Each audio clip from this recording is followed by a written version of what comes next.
Samantala mga kabrigada, patuloy po ang suporta naman ng DSWD kay Rose, ang babaeng nag-viral matapos lumitaw sa isang kanal. Sa panayam ng Brigada News FM Manila kay DSWD spokesperson, Assistant Secretary Irene Dumlao, sinabi nitong araw-araw siyang binibisita ng case manager bilang bahagi ng case management process. Ibig sabihin niyan mga kabrigada, kasama ito sa kabuuang tulong ng ahensya na sumasaklaw sa kabuhayan, psychosocial support at iba pang social welfare services. Tuloy-tuloy din daw ang pagbabantay nila sa rehab ni Rose. Tiniyak naman ng DSWD na layunin ng mga hakbang na ito ang tuluyang paggaling at maayos na reintegration ni Rose sa lipunan.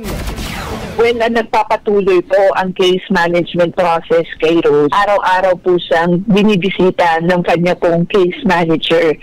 And gaya nga po ng nabanggit namin, holistic yung interventions na ibinigay po natin kay Rose. Ang tinig mga kabrigada ni DSWD spokesperson ASEC Irene Dumlao. Ang bahaging ito ay hatid sa atin ng PowerCell Salabat, ginhawa ng bawat nangangarap.